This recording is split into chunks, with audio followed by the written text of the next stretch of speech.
बिस्मिल्लाहिर्रहमानिर्रहीम। नाज़रीन मोहतरम अस्सलामु अलैकुम वरहमतुल्लाहि वबरकातुहू।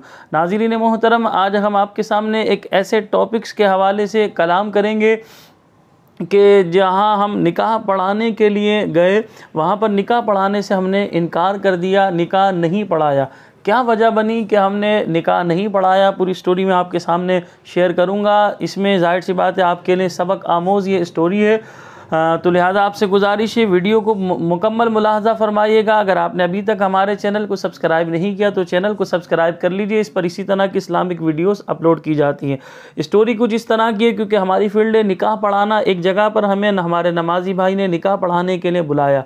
जब वहाँ मैं निकाह पढ़ाने के लिए गया तो हमारी जिम्मेदारी होती है कि वहाँ पर हम सूरत हाल को मालूम करते हैं। सूरत हाल को मालूम किया तो वहाँ बताया खातून ने कि भाई मेरी शादी हुई थी। अच्छा, पहले तो वो ये जाहिर कर मैं तलाक याफ्ता हूँ। फिर उन्होंने असल कहानी बताई कि मेरी निकाह हुआ था, अब मेरे जो शौहर हैं वो बाहर मुल्क चले गए कमाने के लिए और 8-9 महीने से मेरा उनसे कोई राबता नहीं है। तो लिहाजा ये ऑफिस में मैं काम करती हूँ इनके साथ, अब मैं इनसे निकाह करना चाहती हूँ। तो लिहाजा जब उनकी मैंने स्टोरी सुनी तो स्टोरी सुनने के बाद मैंने कहा, मेरी बहन आपने जिनसे निकाह किया तो आप उनके निकाह में मौजूद हैं। अब आप 8-9 महीने से उनसे बातचीत नहीं कर रही, आपका राब्ता नहीं हो रहा, तो लिहाजा उन्होंने आपको तलाक नहीं दी है। तो लिहाजा शरई एतबार से जब उन्होंने तलाक नहीं दी तो आप उनके निकाह से बाहर नहीं निकली। जब तक आप उनके निकाह से बाहर नहीं निकलेंगी और इद्दत गुजारेंगी, इद्दत गुजार लेने के बाद आपका निकाह किसी और से होगा। तो लिहाजा सिर्फ आपकी चॉइस है, आपकी पसंद है कि भाई हम साथ काम करते हैं, अब मेरा इनसे निकाह कर दिया जाए। तो लिहाजा चंद पैसों के खातिर जो है ये हराम काम करना, क्योंकि हम अगर इस तरह निकाह पढ़ा भी दें तो शरई एतबार से निकाह मुनक़िद नहीं होगा और हमारी रोज़ी भी हराम होगी और अल्लाह करीम की बारगाह में हम जवाबदेह होंगे। तो लिहाजा मैंने फ़ौरन इस निकाह पढ़ाने से इनकार कर दिया, मना कर दिया कि ये निकाह में हरगिज़ नहीं पढ़ा सकता। अब उन लोगों ने इसरार किया कि नहीं, वो शरीयत में ये भी है कि 3 माह तक जो है मियाँ बीवी दूर रहें तो खुद ब खुद तलाक तो पड़ जाती है और आप जो है ना निकाह पढ़ा दें, जो आपकी फ़ीस होगी वो हम पे कर देंगे। मैंने बोला फ़ीस की बात नहीं है, फ़ीस आप पे कर देंगे। असल मसला है हलाल व हराम का, कि जहाँ शरीयत मुताहरा हमें इजाज़त देगी वही हम काम करेंगे। चंद पैसों के खातिर हम अपनी कब्र में क्यों जहन्नम की आग डलवाएं। अपने अल्लाह रब्बुल आलमीन की बारगाह में हमें पेश होना है, तो लिहाजा अल्लाह के हुजूर हम क्या जवाब देंगे। तो ये अगर हम बढ़ाकर भी चले जाएँ तो ये तो निकाह होगा भी नहीं, ज़िंदगी भर आप इस तरह अगर साथ रहे तो ये हराम कारी होगी। तो लिहाजा मैंने वहाँ पर निकाह पढ़ाने से इनकार कर दिया। वहाँ से मुसलसल इसरार हो रहा था कि आप पढ़ा दें और शरीयत यानी कि हम खुद फैस कर लेंगे सारे मामला। मैंने कहा नहीं, आप फैस क्या कर लेंगे, जब शरीयत इजाज़त नहीं देती तो हम क्यों पढ़ा दें। तो बहरहाल मैंने निकाह पढ़ाने से वहाँ से माजरत की, इनकार की और मैं वहाँ से चला गया।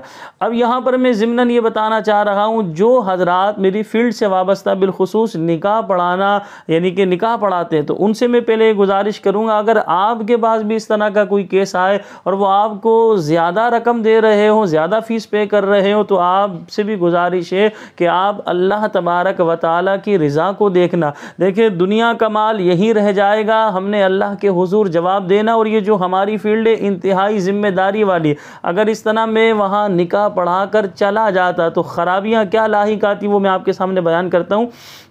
देखिए, अगर मिसाल के तौर पे वो मैं निकाह पढ़ाता, मुझे सारी स्टोरी पता थी कि निकाह नहीं हो सकता क्योंकि ये किसी और के निकाह में मौजूद है। कुरान कहता है वल मुहसनातु मिनन निसा, कि शादीशुदा औरतें हराम की गई। यानी एक औरत अगर किसी के निकाह में होगी तो लिहाजा उसका निकाह जो है किसी और से 10 बार, 100 बार, 1000 बार भी पढ़ा दिया जाए, वो निकाह नहीं होगा जब तक शौहर जो है तलाक नहीं देगा या औरत जो है वो शरई तकाज़ों की बिना पर खुला नहीं लेगी और इद्दत नहीं गुजारेगी। इद्दत गुजारने के बाद किसी ऐसे शख्स से निकाह होगा जिससे शरीयत इजाज़त देती है निकाह की।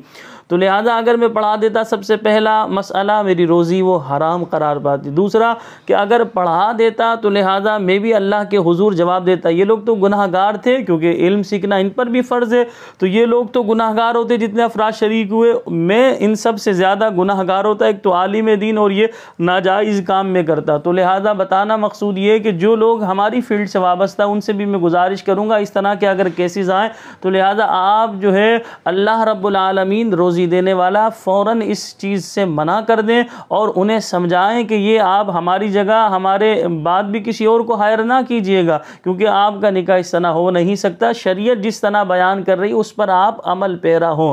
बहरहाल अल्लाह से मैं यही इल्तिजा करूँगा उन्होंने ऐसा ही किया हो जो मैंने उनको समझाया था।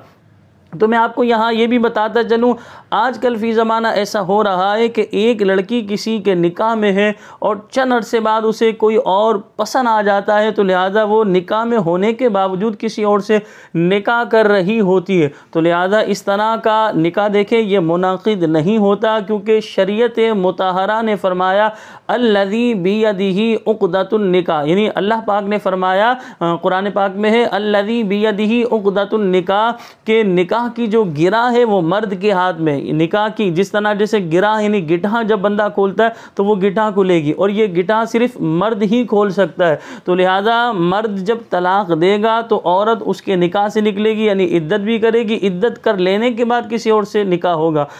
ऐसा हो सकता है कि आजकल फ़ी ज़माना इस तरह के मामलात बहुत ज़्यादा आ रहे हैं कि ख़वातीन कोर्ट से खुला ले रही हैं। तो कोर्ट का जो खुला होता है, फ़ुक़हाई किराम ने इरशाद फरमाया अगर शरई रीज़न औरत के पास मौजूद है तो कोर्ट का निकाह ये फ़स्ख़ निकाह है, एक तलाक़ बाइन पड़ेगी, ऐसी सूरत में निकाह टूट जाएगा। वो खातून फिर भी इद्दत करेंगी, इद्दत कर लेने के बाद जिनसे वो निकाह करना चाहती हैं फिर उन्होंने निकाह करना होगा। और इद्दत जो है हामिला की वज़ई हमल है, गैर हामिला की उलमाए इस्लाम ने इरशाद फरमाया उसे वेंसिस आते हैं तो लिहाजा 3 वेंसिस 3 माहवारी और नहीं आते तो 3 माह जो है इद्दत गुजारनी होगी। तो ये इद्दत का सारा प्रोसेस भी देखिएगा, इद्दत गुजार लेने के बाद किसी और से जिससे निकाह हो सकता है निकाह होगा।